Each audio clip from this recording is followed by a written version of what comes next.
دوستو آج ہم اس ویڈیو کے اندر بخاری شریف کی حدیث بیان کریں گے نبی کریم صلی اللہ علیہ وسلم کی۔ رسول کریم صلی اللہ علیہ وسلم نے فرمایا، میں ایک وقت سو رہا تھا، میں نے خواب میں دیکھا کہ لوگ میرے سامنے پیش کیے جا رہے ہیں اور وہ کرتے پہنے ہوئے ہیں، کسی کا کرتا سینے تک ہے اور کسی کا اس سے نیچے ہے۔ پھر میرے سامنے عمر ابن خطاب رضی اللہ عنہ لائے گئے، ان کے بدن پر جو کرتا تھا اسے وہ گھسیٹ رہے تھے، یعنی ان کا کرتا زمین تک نیچے گھسیٹ رہا تھا۔ صحابہ کرام رضی اللہ عنہ نے پوچھا کہ یا رسول اللہ صلی اللہ علیہ وسلم اس کی کیا تعبیر ہے؟ آپ صلی اللہ علیہ وسلم نے فرمایا، اس سے مراد دین ہے، یعنی حضرت عمر فاروق دین کو سربلندی عطا کریں گے، دین کے لیے زیادہ کام کریں گے۔ صحیح بخاری کی 23 حدیث۔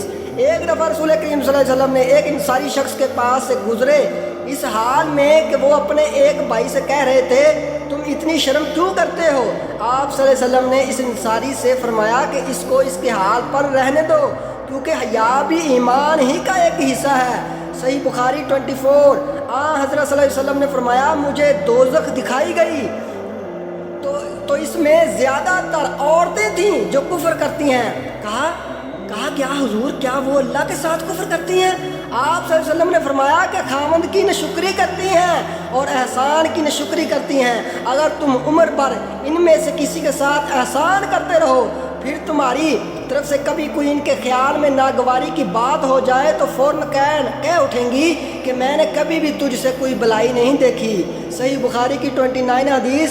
میں نے ابو ذر سے ربضہ میں ملا، وہ ایک جوڑا پہنے ہوئے تھے اور ان کا غلام بھی انہیں کی جیسا جوڑا پہنے ہوئے تھا۔ میں نے اس کا ثواب دریافت کیا تو کہنے لگے کہ میں نے ایک شخص یعنی غلام کو برا بلا کہا تھا اور اس کی ماں کی غیرت دلائی، یعنی ماں کی گالی دی، تو رسول کریم صلی اللہ علیہ وسلم نے یہ معلوم کر کے مجھ سے فرمایا، اے ابو ذر، تو نے اسے ماں کے نام سے غیرت دلائی ہے، بے شک تجھ میں ابھی کچھ زمانہ جاہلیت کا اثر باقی ہے۔ یاد رکھو، ماتحت لوگ تمہارے بھائی ہیں، اللہ نے اپنی کسی مصلحت کی بنا پر انہیں تمہارے قبضے میں دے رکھا ہے، تو جس کے مطابق اس کا کوئی بھائی ہو تو اس کو بھی وہی کھلائے جو آپ کھاتا ہے اور وہی کپڑا اسے پہنائے جو آپ پہنتا ہے، اور ان کو اتنے کام کی تکلیف نہ دو کہ ان کے لیے مشکلات ہو جائیں، اور اگر کوئی سخت کام ڈال دو تو تم خود بھی ان کے ساتھ ان کی مدد کیا کرو۔ صحیح بخاری کی 31 حدیث۔ آپ صلی اللہ علیہ وسلم نے فرمایا، منافق کی علامتیں 3 ہیں، جب بات کرے جھوٹ بولے، جب وعدہ کرے اس کے خلاف کرے، اور جب اس کو امین بنایا جائے تو خیانت کرے۔ صحیح بخاری کی 23 حدیث۔ رسول کریم صلی اللہ علیہ وسلم نے ایک دن ان کے پاس آئے، ایک عورت اس وقت ان کے پاس بیٹھی ہوئی تھی۔ آپ صلی اللہ علیہ وسلم نے دریافت کیا، یہ کون ہے؟ میں نے عرض کیا، فلاں عورت، اور اس کی نماز کے اشتیاق اور پابندی کا ذکر کیا۔ آپ صلی اللہ علیہ وسلم نے فرمایا، ٹھہر جاؤ، سن لو کہ تم پر اتنا ہی عمل واجب ہے جتنے عمل کی تمہارے اندر طاقت ہے۔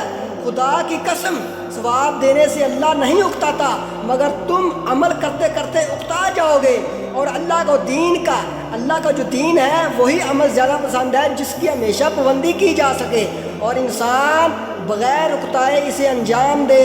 سبحان اللہ۔ صحیح بخاری کی 43 حدیث۔ دوستو، ہمارے چینل کو سبسکرائب اور لائک کرو، یہ دینی چینل ہے۔ اللہ تعالی ہم سب کو اس پر عمل کرنے کی توفیق عطا فرمائے۔